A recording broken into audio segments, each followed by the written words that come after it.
Welcome to Beyond the Dragon, where we explore indie tabletop role-playing games and their design to inspire you to play them or take what you like for your own creations.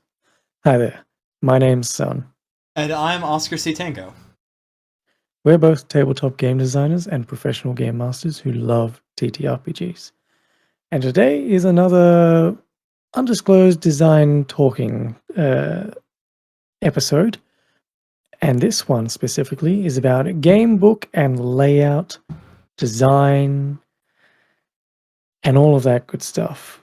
This is formatting, this is presentation, this is the actual book of the game itself and everything about it. The do's, the don'ts, the experiments, everything that we like, we hate, and just want to put in this episode. This is my episode. It was a replacement for an episode that won't see the light of day. And that's why I'm hosting it. Oscar knows I have a lot to talk about this, and I'm interested to hear what Oscar says, and I know a couple things that he's going to talk about. But I will give the floor a little bit to Oscar before I go on my little tirade. What are your initial thoughts about the layout and design of games? Being legible is a good start. No really bad color clashes or fonts that make it hard to read. I'm a really big fan of font being big enough that it doesn't cause eye strain, especially for those of us who use PDFs. I also have an admitted soft spot for phone-compatible PDFs because I used to read a lot of my game books on my phone while I was a night receptionist. Fair enough. And for me, I'm going to say, I'm not a phone user. I hardly use my phone. And I'm only just now trying to get used to using my phone more often. Actually, you know what's funny about that? In hindsight, you're a big fan of pageless format, which is how phone PDFs tend to have to be. Yes, that is true. For Google Docs, I love the new pageless format that they do. But something that is not great for phones, I love spreads. I love when 2 pages are stuck together and I can see all that information, landscape, another way of considering it. I love that. Love that so much. Genuinely my worst nightmare, actually. I'd rather have landscape pages than fucking spreads. Fair enough, but that is also why I wanted to preface, I'm not a phone user. I read my PDFs on my computer screen. Oh no, I actually hate it on my computer screen even more. No. I understand that you have. It doesn't matter how you read it, but that is how I natively read my books. If it's not a physical book that I do have a decent amount of, I do have some of. I'm reading it almost always a single window, and the spread is encompassing the entire screen. Spreads actually make my eyes hurt. They give me massive eye strain. There's no spread that I've ever looked at that has anything close to large enough text for it to be remotely legible. I mean, I suppose I could do page width fit, but no. Just don't use spreads. Just don't use a shitty format and don't use spreads. It's that simple, really. Well, then also, since we are talking about this already, you will see it a lot more in the indie space on itch.io, where people release multiple different versions of games. One is plain text, which is generally just, down the line, nothing fancy about it. Often a notepad format even. No spreads, no nothing. Other one is often the way they wanted to make it. In my eyes, if I was making a book, a lot of time it will be, I made it with spread in mind. So I'm doing all the fancy stuff and the like. But then I will, realize other people will want to read the book in a certain way. So I'll make a non-spread version, or at least have a plain text version. At least you do that. So Like, I think a good like 3 or 4 games that we've read now for Beyond the Dragon have been you only have spread options. There is no plain text. There is no single page option. And every time that happens, I have to resist the urge to be like, I can't read this game. and like, for me personally, I don't see it as an issue, but I understand that would be nice if that was a thing for people that cannot deal with it, or it's harder for them to consume the media because they read their stuff on their phone or the like. Yeah, no, I have to like be very straightforward. I don't like spreads not for some ideological standpoint. They physically hurt my eyes to read. Like, I physically will strain my eyes to read them, and my eyesight is already shit, so I don't need any more of that stuff, because I can't afford to go to the eye doctor anymore. Fair enough. I wanted to, now that we got like a little bit of that stuff out of the way, I wanted to bring up a point that I was just thinking about that I would like to converse with you and get your opinions on and the like. So I'm just going to read this verbatim from my dot point, and then I'll expand upon it. While a game is all about the rules and how they play, I also think how the rules are. I think it's also how the rules are explained and interpreted. Mhm. This comes down to the writing, editing, and, in my opinion, the presentation, layout, art, and the design of the game book. And so while it can be done. I don't want to discredit, games that are just plain text. There's nothing fancy about it. Yeah, you better But not, as I'm fucking sitting here. no, I know, and I definitely want to get your point on this because of how you have released your games. But to me, I infer a lot of tone. I'll just go to my next dot point. It can be done in a way that makes the reading experience more easy, approachable, and thus is more function over fun, as I've put it. Or it can be done in a way to emphasize the style, mood, tone of the game and aid the reader to interpret the rules with those lenses. And yeah, I'm not saying, bad games of plain text, left aligned, Arial, and Times New Roman, Calibri, no bolding, or any other text formatting. But to me, it won't always engage my brain immediately. And, not until I get hooked on the writing style or rules itself. And so, to me, in another way, judge a book by its cover type of thing. If the cover's shit, it's going to be a little bit harder for me to get entranced into the actual book. That's another way to put it, but not exactly. And so, I do appreciate those, indie book in Kickstarter books. I'll call them, where they put a lot of work into the art. And, most of the time that's just, a little bit more time and money devoted into it. If you strip that all out, you still have the fully functioning game there. But I think it loses a bit from the actual presentation and the experience of reading the book.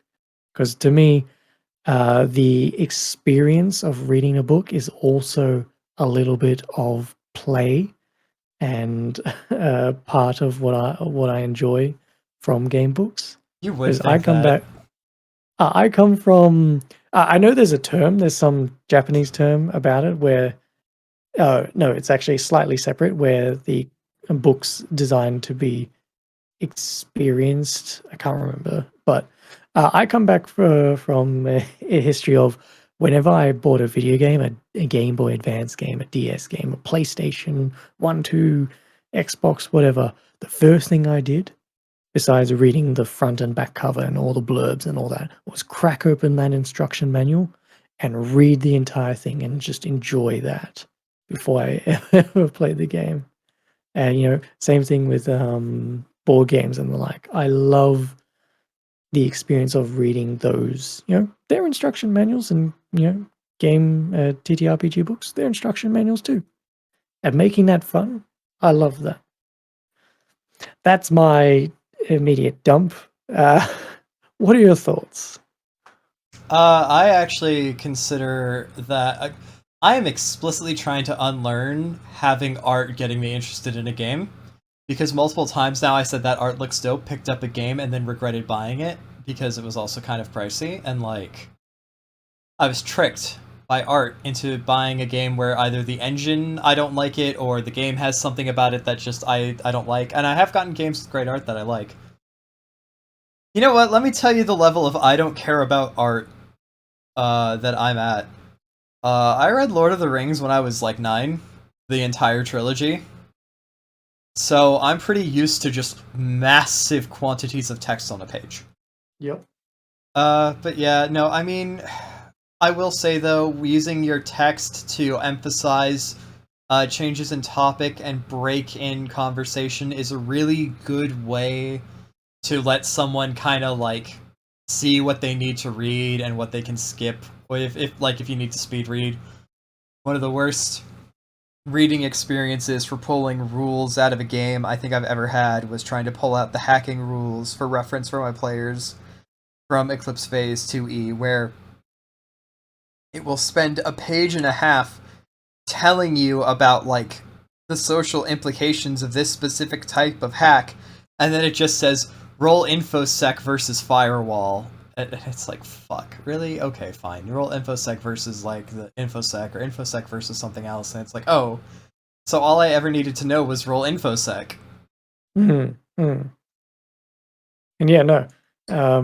If a book is just hard to read or it's dense and it's not easy to reference, it's going to be a much more difficult process for me to get into the book and me to want to use your book, either prepping before the game or during play. And a lot more games need to be designed in a way that they can be used at the table. Yeah, you know what, actually?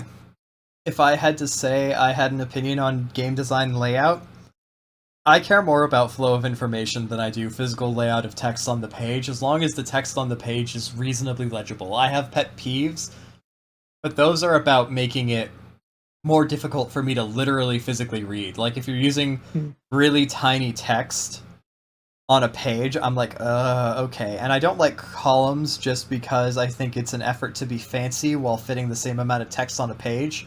And I don't like bullshit pretension. Okay, I want to get onto columns since I know that's one of your main things that you were going to bring up. So that's your point on columns. To me, columns is, well, sure, it's definitely can be a way to make things look fancy. I think it's also a way to have text be more referenceable, be able to reference it during play as well. Keep, especially with how much information you're putting on the single page, you can have, similar or adjacent rules right next to each other, all on the same page. And sometimes, right next to each other in terms of the column. One's in column 1, one's in column 2. I will say, I'm not against columns categorically. I think there are a lot of situations where columns are helpful. And yeah, if you are organizing something and you need an A to B comparison, columns are incredibly good for that and useful for that, and I will respect that. But if the difference in division is left half of the page versus right half of the page, or top of the page or bottom of the page, again, if it's the same amount of text anyways, and there is not a like direct comparison side-by-side reason to do this, you're just doing it to fucking because it's what people do. And I mean, I know you say you like your small blocks of text, but I personally prefer something that actually eats up a chunk of the page. I don't have to constantly skip down, and also I copy a lot of things, so I like the formatting on that is fucking murder on my carpal tunnel when I have to reformat shit. Oh, yeah, a little bit on that. People that do, are even making PDFs, make it so when you copy from the PDF, the formatting is not, it doesn't interpret it as separate lines or paragraphs. I'm Because I've seen books that actually do it properly, and it's like, oh, thank you so much. Oh, you're gonna have to tell me some of those books so I can test that theory, because I actually have a theory that it might not have anything to do with the book. But just to go back on columns, to me, yes, some people do it just because that's what has been done. But also to me, in a way, I do appreciate the columns because it sounds lazy, but in the same sense, I like that I can just scan over a single portion.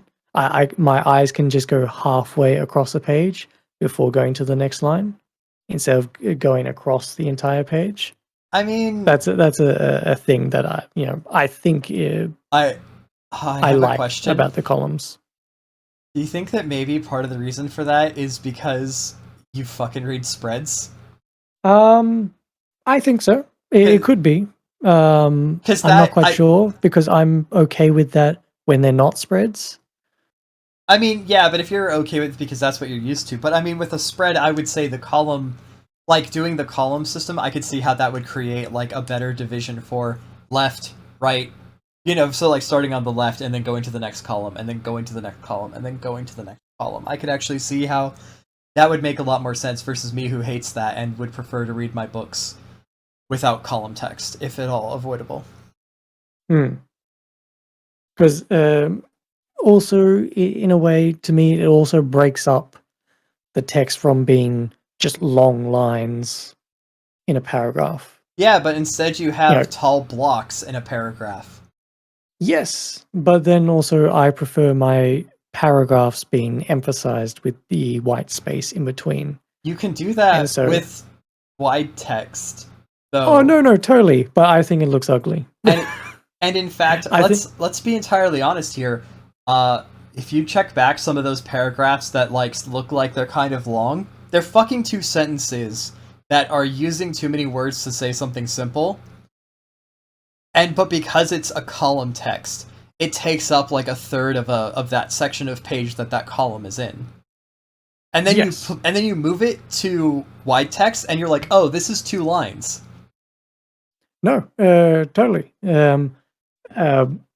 Just a concept that just came to my mind is doing speeches in school and all that.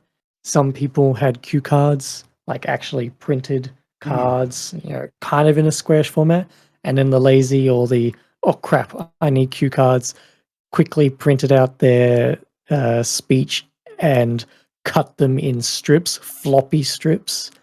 That's, I think, the same concept that I'm thinking of with, column blocky text. Yeah, floppy strips. That sounds about right. Yeah. So that's another aesthetical like I have of the columns. Yeah, I like my squares more than I like my floppy strips. I mean, but the columns are the floppy strips. Oh no, I'm seeing, because I'm reading across this floppy strip of a sentence instead of looking at my more chunky cue card. You know what though? I do have one argument against columns, very specifically. So columns, I would say, are useless unless they actually fit more text on the page. But I actually know of a situation where, because of one of your other pet peeves, they lose you space on the page. Okay. Oh yes. Yeah, so I'm gonna say this. So Sun does not like it when a sentence or a paragraph is interrupted and then changes page or column. His preferred method to do that is to page break it or hit enter until he goes to the next section.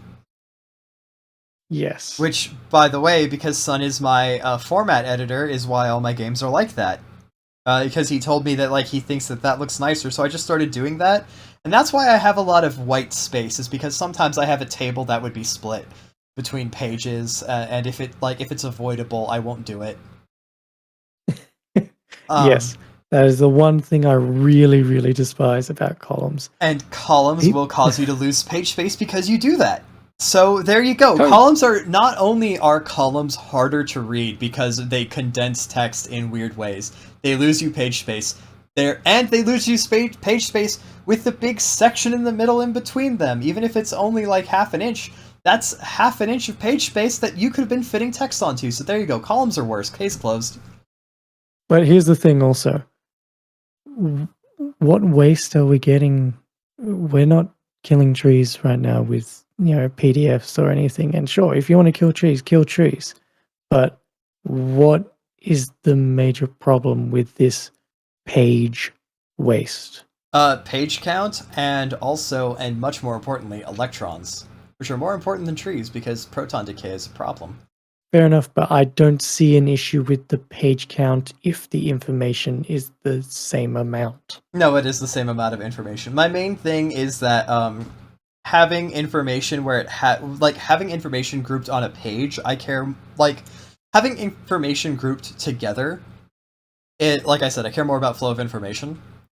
So if you have to, take your last bit of paragraph, which sometimes it happens with any form of text, and put it on a new page, and then, if you're me, I don't have access to art, and I'm not just going to leave a fucking page blank, because even I think that looks ugly, and I don't care about art at this point. I literally am just I don't care, and I'm not going to bother with it. I don't even bother with page borders, and I think page borders look good.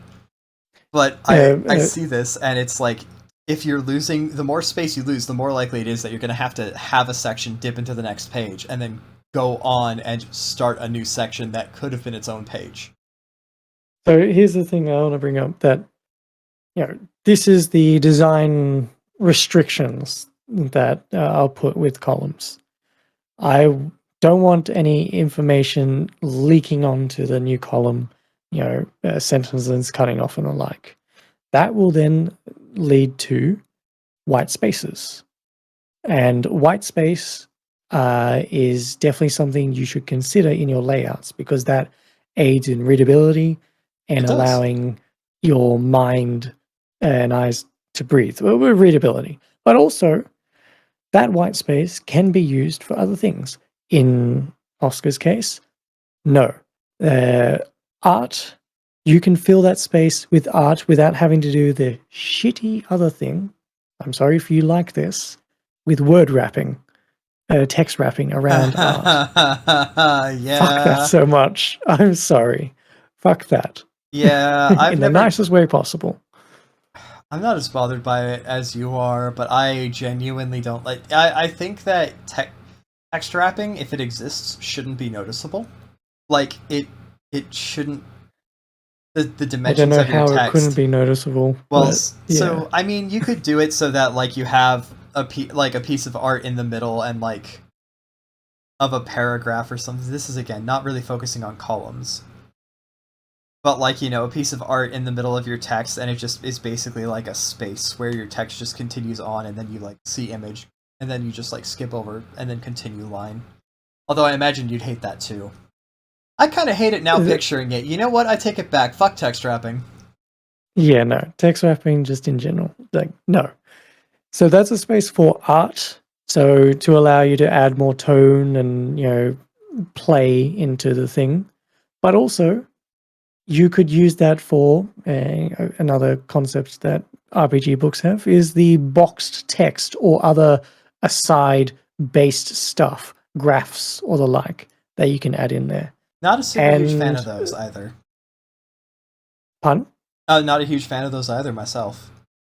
Fair enough, and we can just get onto that a little bit. But I think that is a nice design restriction and challenge on what you want to do with that white space if you were going to have it, and not have cut off sentences. And in some cases, I'm okay with just having that blank white space. But also, I would never encourage bloating out your text. But is there some places where you maybe over-edited and you can expand upon that, or your line spacing? To me, this is a writing and we are talking about design, but yeah, this is part of the art bit of making the game book that I find very interesting and fun. For those of us who can't afford layout teams because we refuse to kickstart anything, This is a very important topic to discuss. And yeah, no, I'm not even considering layout teams right now. But yeah, Well, layout teams do layout, but we're talking about as game like designers. Some paint. people just Yeah. get someone else to handle layout and they just do text. But I can't Yes. afford to do that, and you can't afford to do that. So for us, layout matters. We have to know about it ourselves. Yeah, yeah. But unless you had other stuff to talk about there, we can move on to boxed text. Okay, Since actually, that's like tell a me, mainstay. tell me if this falls under boxed text. Design notes. In a Knave-like fashion. Because I think for white space, design notes would go well, but that you might consider that boxed text. Yeah, I would put that in the category of boxed text. Yeah, it is kind of sidebar-y. Fair enough. Yeah. So yeah, boxed text. A lot of time when you're reading a book or an adventure or something, there'll be, for some reason, just a box around some text. And often that is meant to put emphasis on the next paragraph, or it's considered more of an aside, or it's something that you will read after and being told to refer back to, type of thing. I'm okay with it. I like the concept of emphasizing paragraphs, but also a lot of the time it might not be used well, especially in adventures, I'll say. Honestly, Knave's design notes and the occasional like condensed rule graphic with like numbers are basically the only thing about boxed text I find useful. I find boxed text distracting or out of place most of the time. Like if it's feeding me lore tidbits or mechanic, like so good box text with numbers is like, let's say that like a game is going over, say, cover modifiers and is explaining them, and then has on the side of the page or in that blank space a boxed text piece that says cover modifiers, minor, major, like minor, medium, major, and then just like the modifiers that those provide. That is good box text because that takes information and condenses it. Yeah. Yeah. Another way to use box text is to reiterate the information on that page, hopefully, into a condensed, referenceable manner. Yep, and then with the Knave's design notes, it's for people like me and Sun who do game design, and hopefully some of you are inspired, if you've never thought about game designing before, to at least give it a try. What Knave does is it has design notes, so that you can look at those and say, okay, I agree with this line of thought, or I see your line of thought and I would like to do something else with it, and it helps you design and hack your own game. Both of those are great box text. I don't need some tangent about how one rule relates to another rule, because already that's getting overcomplicated in my opinion. Or But about I how... do want to... Oh, go. I'm just going to rant angrily now, so go. I did want to bring up, but also it is for the GMs as well, I think. It's like, okay, the designer made this rule because of this. Now, as a GM, I'm aware of that, and maybe I'm less confused about it being connected to another rule. Or now I can be like, oh, that's why they did this?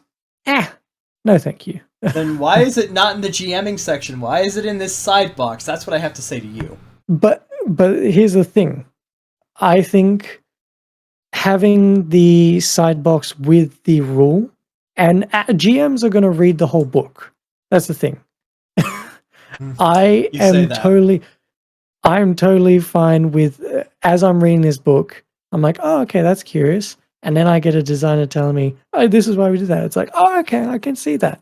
And the players totally should be aware of that too. I give more power to the players to be aware of what they're playing, the rules that they're playing with. And the fact that they can see, it's like, oh, this is what the designer's doing. Yeah, that's fine. I don't care. It's like, GM guides don't need to be the secretive, now us designers can talk between each other. It's like, no, that's not what I was suggesting. I mostly just meant like in terms of flow of information. If it's a GM relevant rule, if I can't find it in the GM section and it's GM relevant, fucking what are you doing? Since we'll bring it up a little bit, I'm 100% okay with rewritten stuff or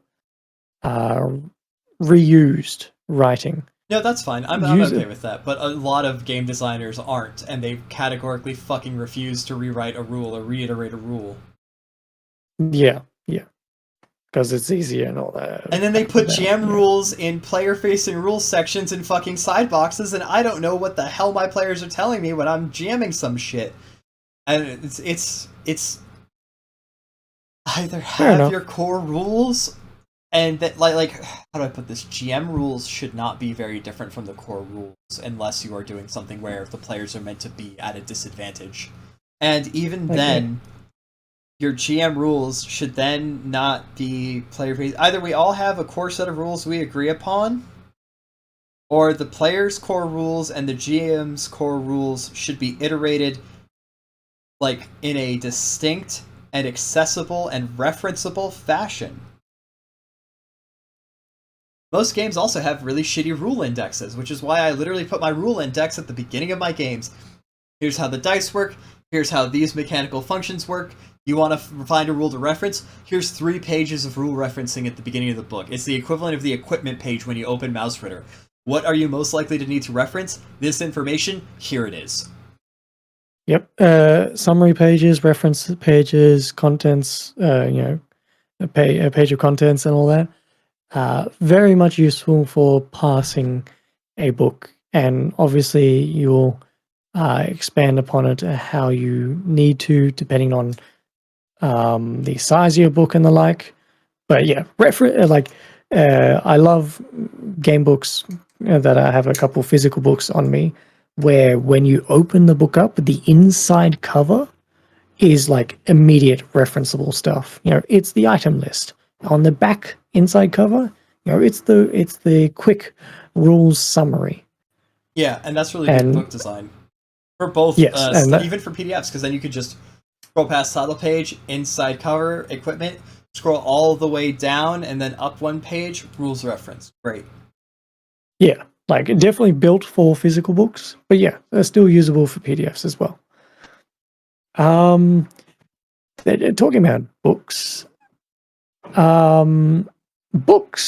physical books, PDFs, mobile-friendly PDFs, web pages, hyperlinks, different forms of actually reading your books, because that can definitely provide more opportunities for people to consume them, and may change how you consider your layout and design. I know you have very strong opinions on hyperlinking. Hyperlinking is good, and it makes books that are physical obsolete. When a PDF is properly hyperlinked, you realize how much you miss out. You've been missing out. Yeah. And then when you go to a non-hyperlinked book, it's like, oh, okay. I'm pressing the table of contents and wondering why I'm not being taken to that page, because I am in fact that stupid meme. Yes. Actually, you know what? Can I combine this and box text for a pet peeve of mine specific to one publisher? Okay. Paizo, this is an open letter from me to you. Why the fuck is your sidebar that tells me where I am in the book not fucking hyperlinked so I can click the buttons and be brought to either that part of the chapter or the top of that chapter? That would be a great PDF feature, you assholes! I see. I shouldn't call them assholes. I'm sure they're not doing it to frustrate me, but it does, and I'm unhappy about it. I see. No, fair enough. Like, it's a navigational bar that it does nothing, and I mean, I don't expect it to do things on a book, because it's a book. But, you know, on a PDF, there's no excuse! Yeah, especially as how second edition, Pathfinder second edition's book is laid out, there is always that sidebar showing which chapter you're in. And That would be a great feature to have been hyperlinked. So instead of having to scroll all the way back up to the contents of the page Right? and then click on a chapter. Yeah. It would be, and yeah, I mean, if I had the design wherewithal, if I had the design wherewithal to do that and set that up, I would. Unfortunately, that would require me to do more than just export to PDF from Google Docs. Hmm.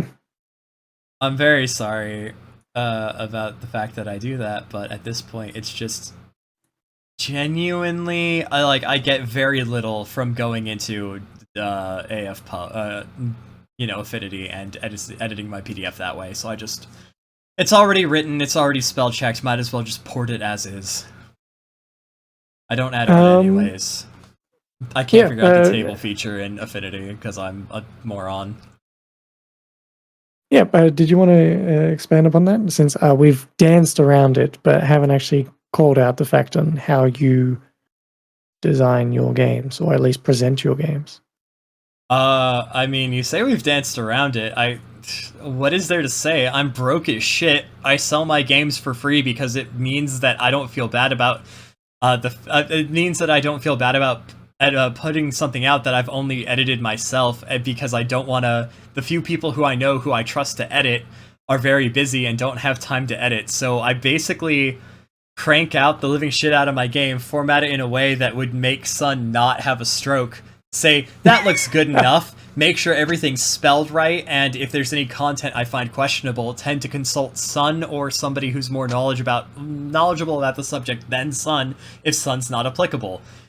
And then I export to PDF and upload that bitch to itch.io. I used to export to PDF and take it into AFPub, and that's how Darkstar came out looking like it did, and I think I like visually what I did with Darkstar. I find it very difficult to think I could ever do something so similar and get nearly as good a look. So I'm not gonna try. And I mean, you know, I hyperlink obsessively. I do it manually. I don't use the AFPub table of contents because somehow that seems to, for reasons I can't fully understand, force my goddamn screen into force it into spread mode, and I don't know how to turn that off because I'm not technically minded with this particular program, and I don't have a lot of time to fuck around with YouTube tutorials these days, so I just do what's easiest. If I could afford art, I'd put it in. Well, no, when I started, if I could have afforded art, I would have put it in. Now I don't do it, it's just a matter of fuck it. Information is all that matters. Like I said, I'm trying to unlearn liking art and justifying playing a game because the art is good, because playing the game will never feel like looking at the art. No, art is not. Art can help sell the game, but art isn't the game. Art can infer what the game might feel like, or infer what you should attempt to represent or show off in your game. But no, art won't be the game. Definitely not. Yeah, no, and I'm at the point where I look at that and I'm just like, you know what? Art is for nerds. I don't care. And that's why I really like thinking about layout and what you can do just without the art. Or, you know, sure, use royalty-free stuff and public domain stuff, sure. But ignoring art in general, what can you do to make your game feel nice to read and look at with your eyes and just flip through pages and pages and realize, oh, damn, I finished this whole book. And, you know, it felt like it was only 10 minutes because the reading was so good. Oh, okay. You actually want me to talk about, like, physical structuring of information. Fine, I'll have opinions. What with this being a podcast I'm a co-host of, then, I guess. I was mostly just excited to listen to you rant about, like, people who fuck up different formatting things. But alright, let's go. Alright. I don't want to just blast people. Like, sure, I fucking hate when sentences get cut off in columns. I fucking hate text wrapping and the like, and the weird line spacing between separate lines and text and the like. But no, I don't want to just keep going off like that. I mean, there is one more cardinal sin we should mention: splitting up information with a table in between. Oh, not even a table, art or anything like that, where I'm reading a sentence and I realize, oh, okay, it's going to go over to the next page. Like, crap, shit, it's going to cut off. I hate that. And then I go to the next page and it's something completely different because it's a huge table, sometimes taking the entire page, or it's a huge piece of art taking the entire page. So it's 2 pages over that the rest of the sentence finishes. Holy fucking shit. Yeah, that might be the worst case scenario. But anyways, I guess. But going back to what I was saying, yeah. Okay, so if you're going to be doing, in terms of actual physical use of text, there are a few things that you need to consider. First off is the readability of the font that you're using. Dyslexic-friendly fonts are very important because people with dyslexia have as much right to read as you do. Secondly, Yes. it helps if the font is a little bit bigger because while yes, you can fit more text on the screen if you are using a smaller font, and that might allow for some slightly more natural breaks, it is, again, important that people who, need to read, having large print helps. It really does. I don't need to be taking a magnifying glass up to my goddamn computer screen just to read what you've written on the page, or zoom into 200% and scroll slowly. And, some people are never going to not have to do that, but just a larger font is helpful. Additionally, I highly encourage you to use a serif font. I know that it's very hard to find a dyslexic-friendly serif font, but it really helps to distinguish the difference between the letter I and the letter L, which, is fucking helpful. And a pet peeve of mine.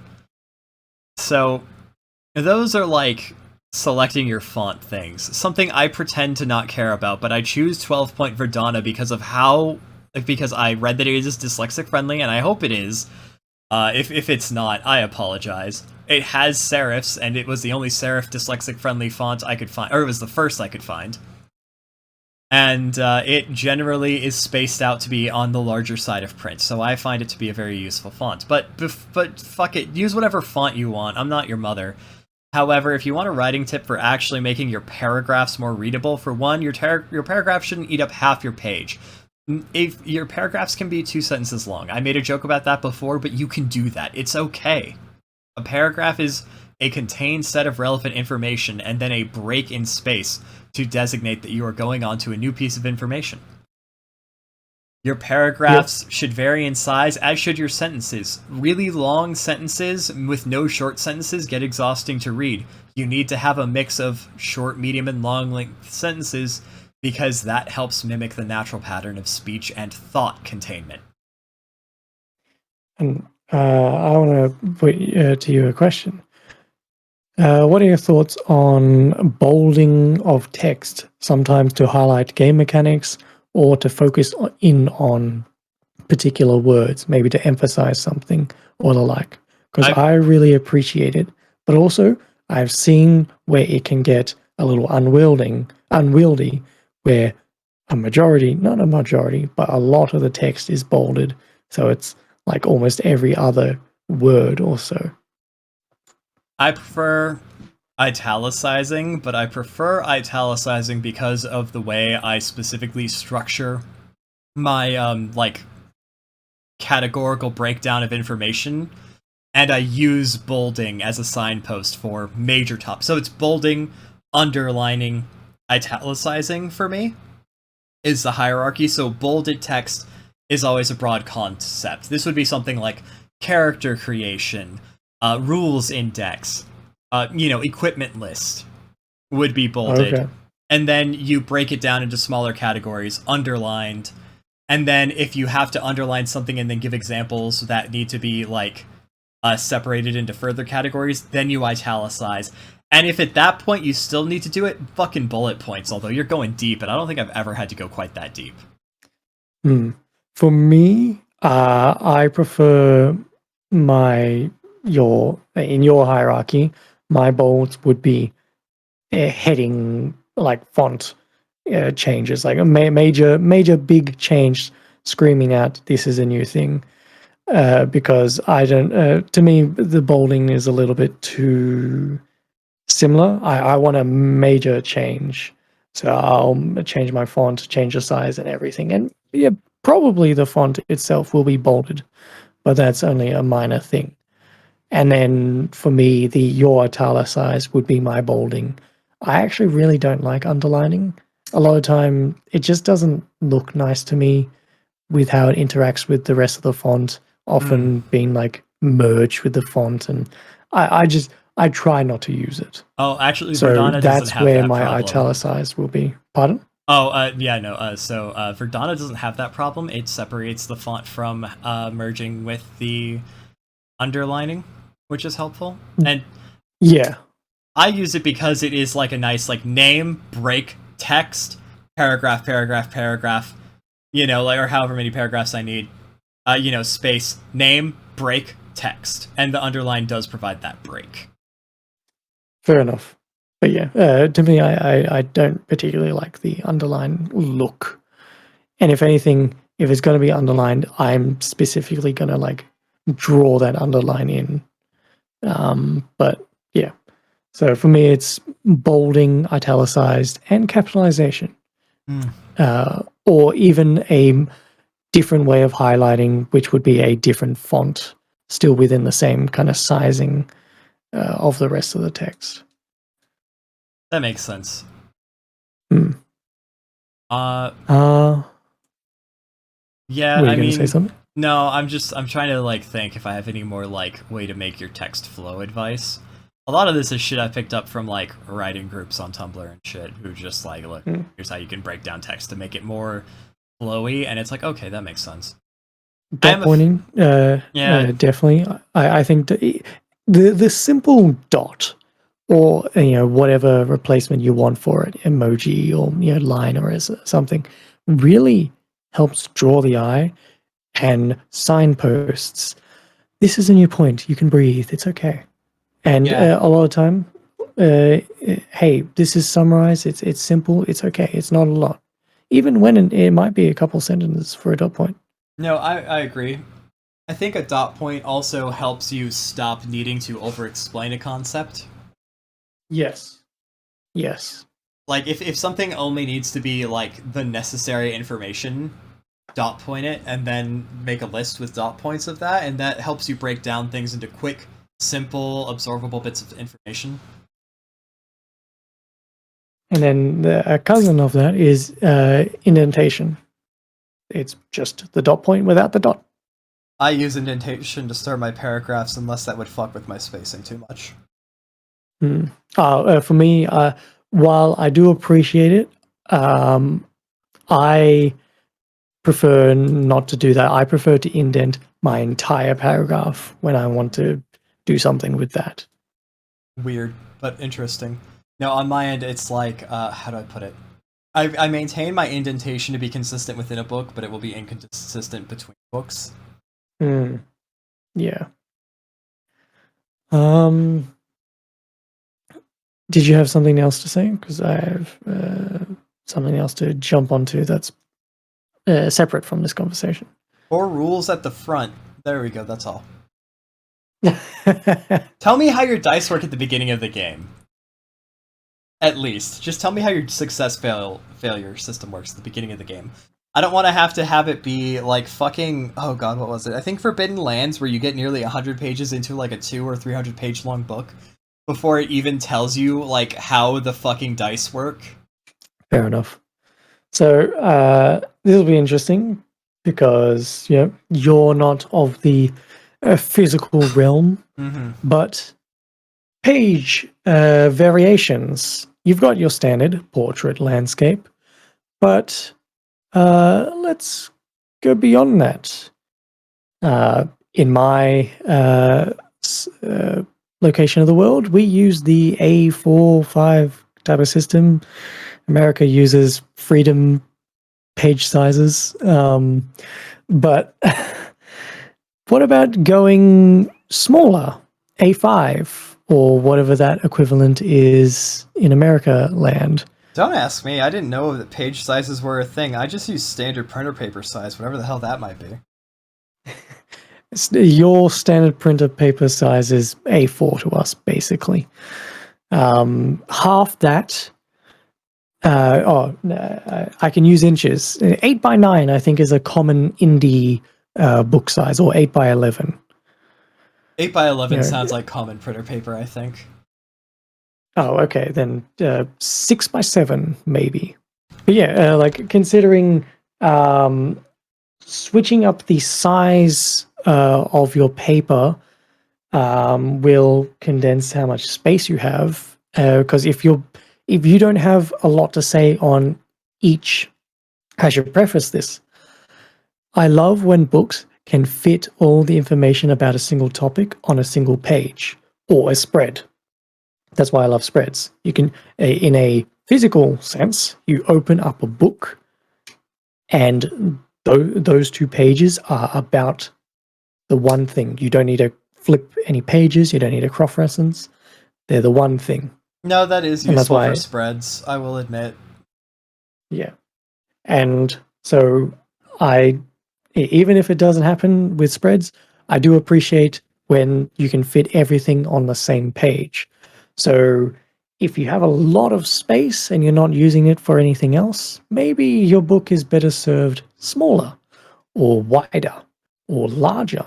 Maybe A4 isn't what you want to do. And maybe you want to be a bit fancy and do an A3 thing, and your game is less a game book and more like a game tablet, a game poster. I've seen those game jams where design a game on a van, and it gives you the rough equivalent size of what a van is, and you write your game on that. And going in the more reachable size for other people, going in the smaller section, business cards or brochures. Thinking, your game books don't need to be books. They can be just pieces of paper folded up or cut up. Some games could be a deck of cards. Obviously, make sure it's easy to use and reference. But that in of itself, being able how you consume the game book might be to the strength of the game that it is. I love the Mouse Ritter adventures and the like, because they're in a brochure-like format. They're small little cute things that I can fit in my box set, and there's not a lot on there, so they don't try and make it a multi-page book. It's just a fold-out type of thing. And I love the one game that we've talked about, Cyberpunk. That's a game on a brochure. Yeah, even I thought that was cool, and I'm pretty anti-layout. Yeah. Did you have any thoughts more on that? Like, I don't think I have anything to add from that. So the main thing about this is, like, on the one hand, I'm inclined to roll my eyes because fuck with your game paper printer size. As long as it's in the same ratio as printer paper, I can just print it out anyways. But designing, I also recognize that sometimes creativity stems from limitations in very unexpected and interesting ways. Necessity is, after all, the mother of invention. So, like, challenges like that are kind of cool and interesting, and I mean, fuck it, we here at Beyond the Dragon are quickly running out of non-100-page books to read and non-300-page books to read, even in the indie sphere, so, sometimes these limitations are good, but I also just, as long as I can physically read the book, I don't care. And that's the thing. As long as the information is presented well, I don't care. That's why I'm trying to not care about art. Like, no matter how good art looks, it will not be representative of my experience, and it will not justify shitty fucking information presentation. So, is the book legible? Is it readable? Is it something that presents information to me in a way where it is segmented by what's going on and not all over the place? If yes, fantastic. Good book. Everything else is incidental. You can have a fucking game book that's 500 pages long with 300 pages of art, 100 pages of like a series of adventures to run, and 100 pages of player and GM facing rules, and I would be like, great book, fantastic. No, and that is definitely a thing. But speaking of restrictions, they're a thing that is a major design restriction in the indie space is the 1 pages, the 2 pages. The designers came on a business card and the van-based thing.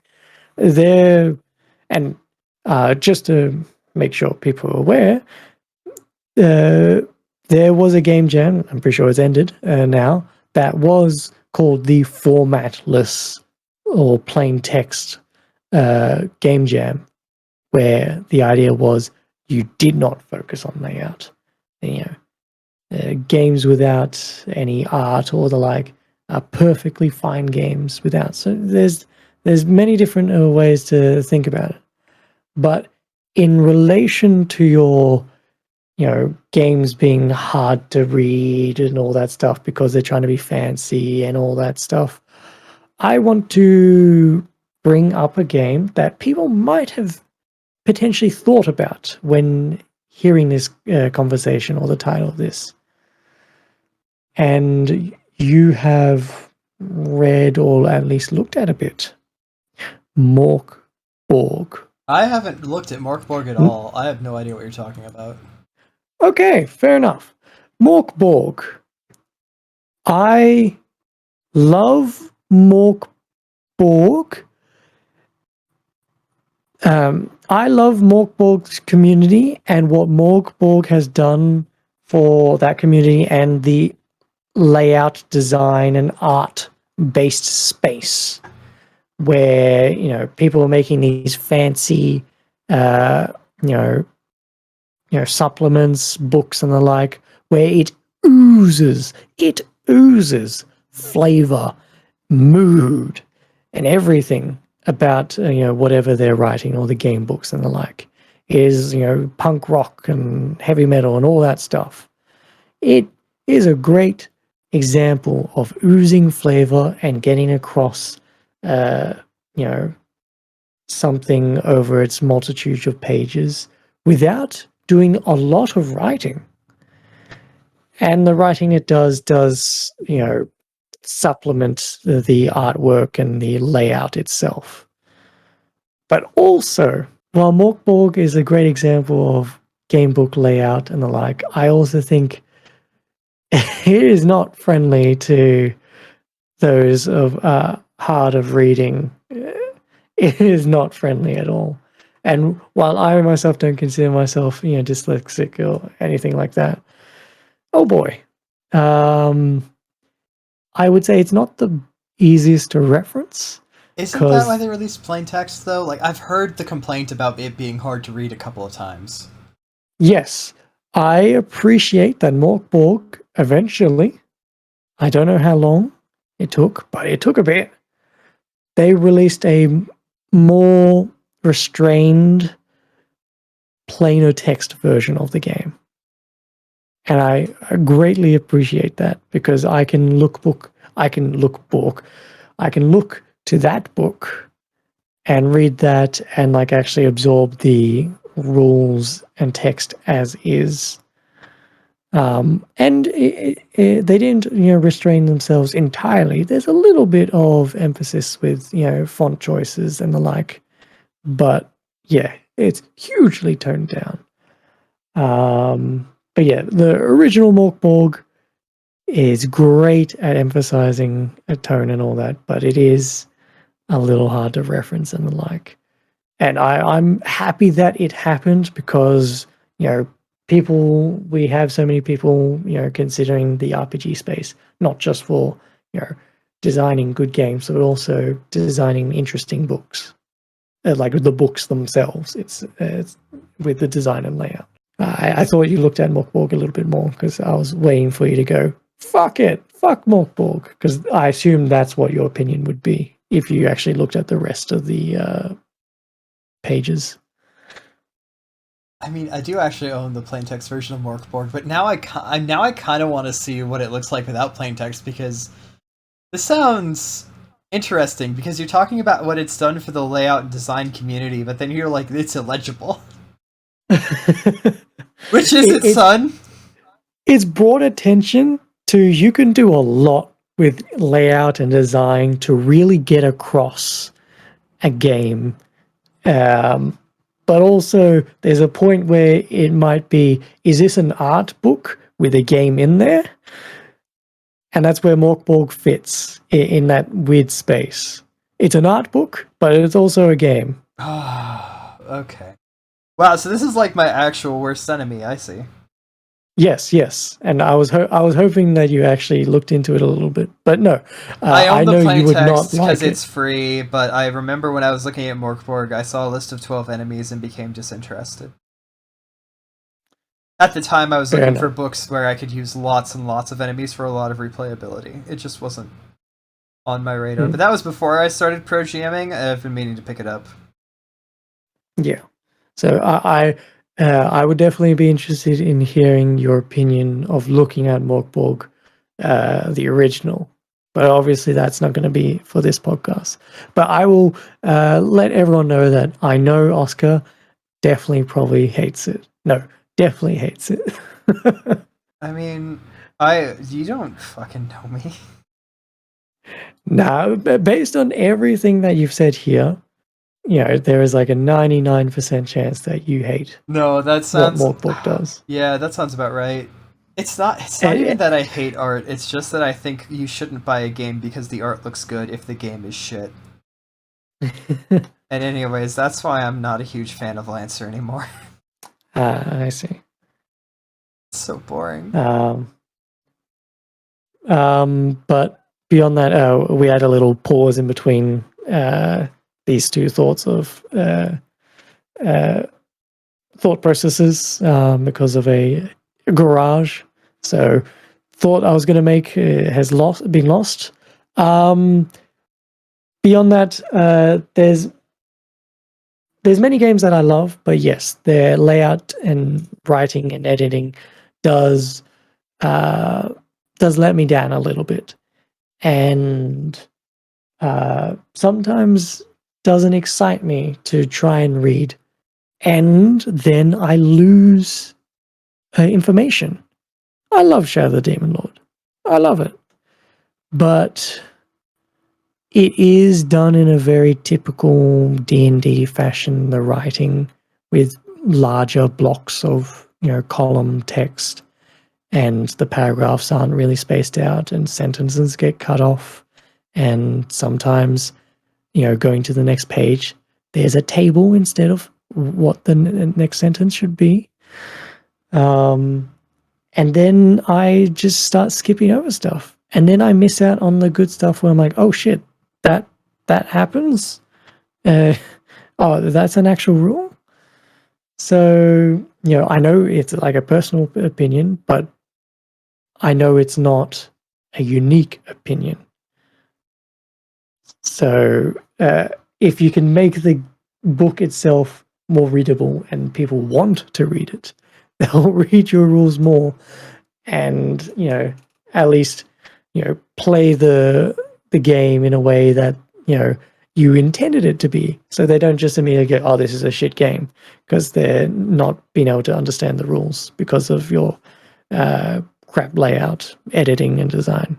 Yeah, I mean... Damn, that garage really screwed things over. But did you have something to say? No. I'm inclined to... Yeah, I will admit that I have looked at games that have a layout I don't like and be like, I can't read this. I like to say I don't care about layout, but I care about information flow enough that if I have to sit there and read through you telling me about how evil this forest is 3 fucking times, I'm not going to finish it. I'm not going to read all that. When does I will read all of your flavor text on my own time. Core rules up front, please. And going back to layout and the editing and the design, making the reading more enjoyable. Therefore, I'll not skip over rules and actually read the rulebook properly. Having layout and design, writing style, and all that is different or fun to read. Make it more different than me just I'm currently on a Google Doc right now, just looking at my notes.